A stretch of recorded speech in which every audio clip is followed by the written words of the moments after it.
successful building of the wall on the southern border. Before we begin, I'd like to say that free speech is under assault like never before.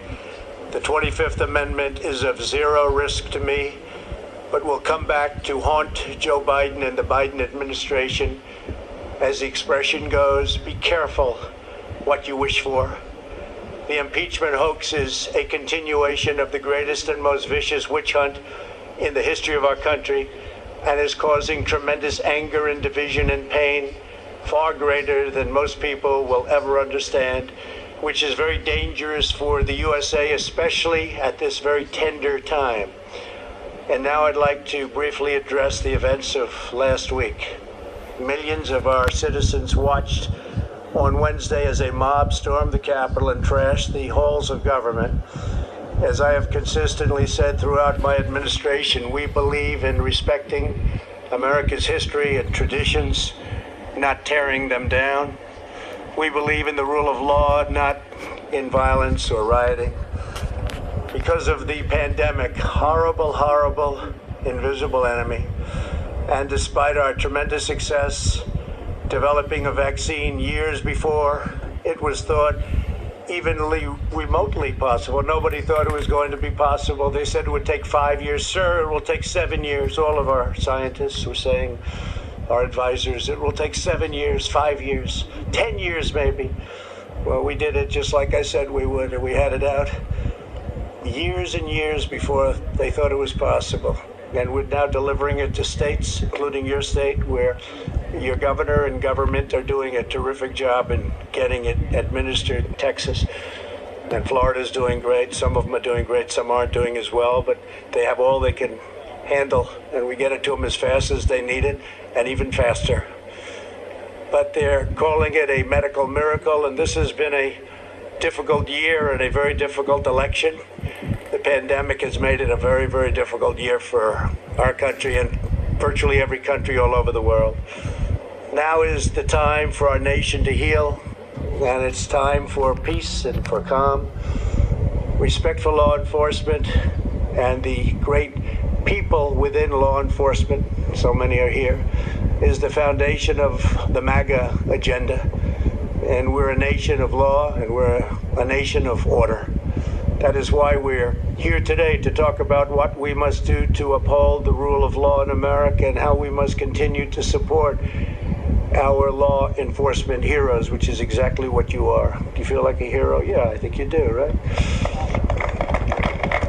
You do, and you are. I want to thank Customs and Border Patrol Commissioner Mark Morgan, who's been incredible. Where's Mark? Mark, stand up, Mark. Great job. Fantastic. Chief Patrol Agent Brian Hastings. Brian, thank you very much. Great job.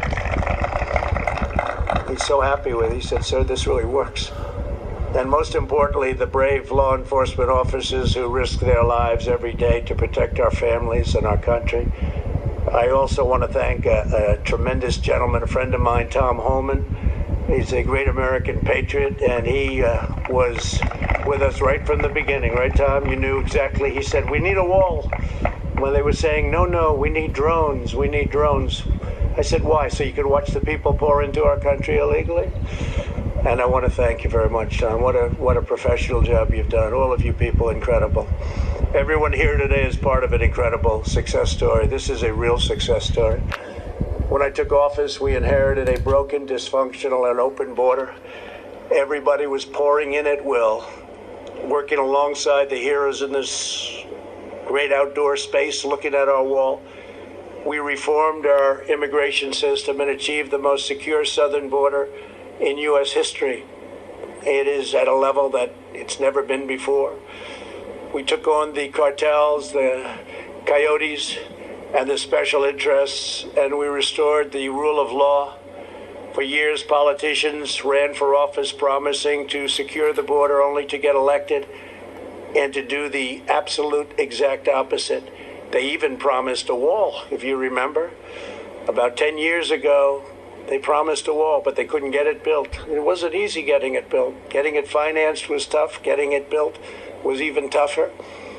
all the different chains of title and all the different things we had to go through. Very, very complex and very difficult, but we got it done. But they had it years ago. You remember that better than anybody, right? And they never got it done. They never, ever completed the task. And then ultimately the money was sent back to the federal government.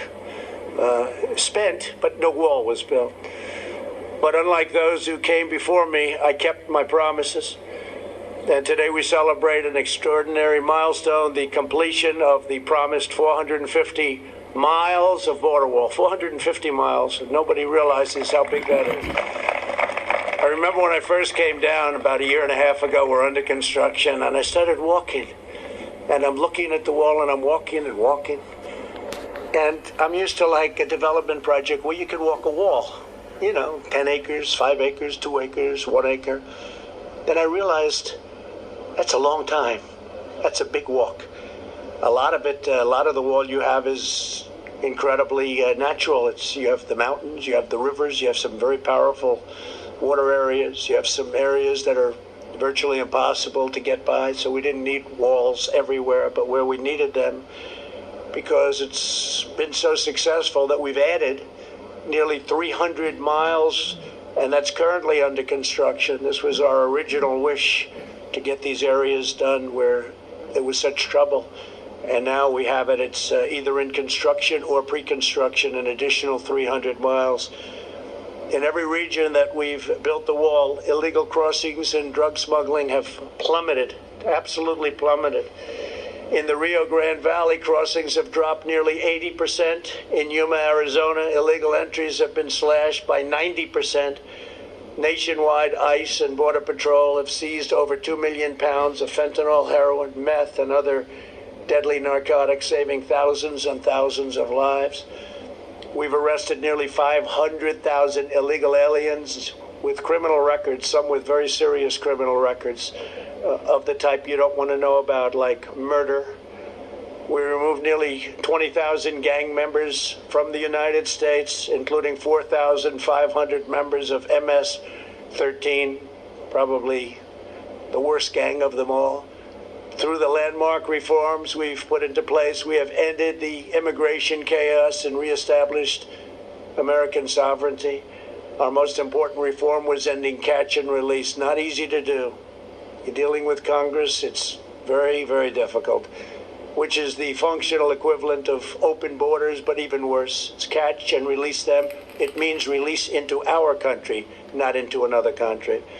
This policy was exploited by vicious criminal organizations who understood the laws better than our people understood them for years, to spread misery and suffering and drugs all across the hemisphere. Now, instead of catch and release, we have detain and remove. It's called detain and remove. Doesn't that sound better? One of the biggest loopholes we closed was asylum fraud. Under the old broken system, if you merely requested asylum, you were released into the country. The most ridiculous thing anyone's ever seen. And we were taking in some people that you didn't want to have in your country. We instituted a series of historic policy changes to shut down asylum fraud, and that's what we did. This includes the groundbreaking agreement with Mexico known as the Migrant Protection Protocols, or MPP. Under this agreement, if an illegal alien requests asylum, they have to wait in Mexico until their case is heard. They used to wait here, and when they were waiting, they would say bye-bye, and they'd disappear somewhere into our country and essentially would never find him again, would never see him again. This one measure alone ended a humanitarian crisis and saved countless lives, and especially, I have to say, lives from crime. I want to thank the great president of Mexico. He is a great gentleman, a friend of mine, and President Obrador. He is a man who really knows what's happening, and he loves his country, and he also loves the United States. But I want to thank for his friendship and his professional working relationship. We actually had 27,000 Mexican soldiers guarding our borders over the last 2 years. Nobody thought that was possible. And they made it very, very difficult, and that's why the numbers were able to plunge even during the construction of the wall. And by the way, one of the big elements of the wall that make it so successful is we can have far fewer people working now. They can be working on other things related to crime and drug prevention and a lot of other elements they're working on, because we save massive numbers of people. And included here, we have the most sophisticated camera systems and most sophisticated electronic systems anywhere in the world. We implemented 3 historic agreements with the Northern Triangle. That's Guatemala, Honduras, and El Salvador. Under these critical asylum cooperation agreements, the burden of illegal immigration is now shared all across the region. Now, when an illegal immigrant is arrested at our border, they can be sent to a neighboring country instead of into a U.S. community. Prior to my getting here, countries wouldn't accept them. They would say, no, no, no. I said, well, you got to take them. First month, I'll never forget. These gentlemen right here came to me. They said they won't take them back. They came. They may be murderers. They may be cartel heads. They may be some really vicious people. The countries didn't want them back. And I stopped all payments to those countries. I stopped everything going to those countries. And after it was stopped for about a month, you remember? After it was stopped for about a month, they called. They said, we'd love to have them back. And I never gave them as much money as they were getting, by the way, but they got some. It was amazing. And you people know better than anyone. They wouldn't take them back. We'd have planes flying over, loaded up with people that we didn't want here. And they'd say, don't ever even think about landing that plane. And they'd take them by boat and they'd take them by bus, and they wouldn't let them into their countries. And all of a sudden they say, welcome back. We love having you. So it was a great thing. And now they do take them back. And the relationship with those countries, the Triangle, the relationship is a much better one than it was before.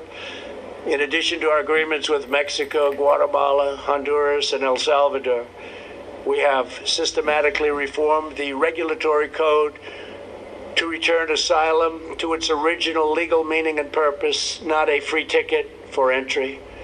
A recent comprehensive report by the Department of Homeland Security and Justice show how effective our reforms have been and how disastrous their removal would be. It would be a disaster for our country. I know they're thinking about removing them. I hope they don't do that. I hope they don't do that. It'll be an absolute travesty for our country. The report conclusively proves once and for all that aliens released at the border remain at large in the country and do not return home. They won't go home. And you rarely find them. It's very tough to find them. So we have aliens released in our country, many of whom are serious criminals. And we've stopped that. Don't ever start that process again. By contrast, under our policies, 98% of aliens that remain in DHS custody are removed. Simply put, if you enter the United States illegally, you are apprehended and immediately, safely removed from our country. Without this core principle, there is no border, there is no law, there is no order. My administration also instituted vital public health measures on the border in response to the China virus.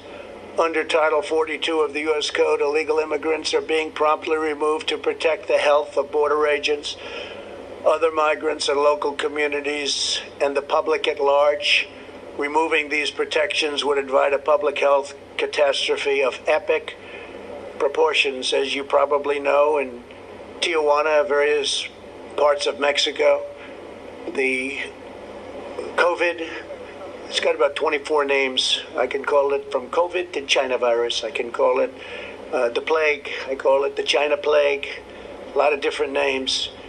But we always call it the invisible enemy. But the invisible enemy has been very tough on Mexico. And we have areas along the border where we're in great shape because right there, because of that we're in great shape. But on the other side in Mexico, they're suffering greatly with the virus. It's been incredible what we've achieved. And we didn't do the wall because of COVID. We did the wall because of security and drugs and other things. But it turned out that in the middle of it all, along came this horrible plague. We inherited a dangerously lawless border, The people that work here are unbelievably brave. I've seen what they have to endure, what they have to go through. They're tough, they're strong, and they're great patriots, great Americans. We fixed it and we secured it. We empowered our wonderful ICE and Border Patrol to fulfill their oaths, and sworn officers. They became sworn officers of the law, and they love their job. It's a tough job. It's a nasty job. They're not paid what they should be paid, to be honest, but we got you up. We got you up. But these are incredibly talented people. They could probably do a lot better in terms of economics than they do here, but they love what they do and they love their country. We also put into place vital measures to protect American workers, keep out terrorists, and stop the abuse of our welfare system, where they'd come up, go in our welfare system, and live for years on American welfare without ever having a job. We also have, but we have them all the time. We have terrorists from the Middle East coming into our country through the southern border. That was before what you see right here, because it was easier to come into our country through the southern border than it was through airports or any other means. So they'd land in South America and they'd work their way up and they'd come into our country. And these are not people from the countries that you would suspect. These are people from some very seriously dangerous places in the Middle East. And the numbers are far greater than anybody would understand, really far greater. Removing any of these measures would hamstring our workers, endanger our country, and cost taxpayers hundreds of billions of dollars a year. No matter our party, we should all agree on the need to protect our workers, our families, and our citizens of all backgrounds, no matter who they are. In particular, if our border security measures are reversed, it will trigger a tidal wave of illegal immigration, a wave like you've never seen before. And I can tell you that already waves are starting to come up from 2,000 and 1,000 and 500 miles away. We see what's coming. And they're coming because they think that it's gravy train at the end. It's going to be a gravy train. Change the name from the caravans, which I think we came up with, to the gravy train, because that's what they're looking for the gravy. This will be an unmitigated calamity for national security, public safety, and public health. It would destroy millions and millions of jobs and claim thousands of innocent lives. The policies I put into place are uniformly and strongly supported by the men and women of ICE and Border Patrol. We worked on them together, just like we did on the wall. We worked on the policies together, because nobody knows this whole world better than the incredible people right in front of me.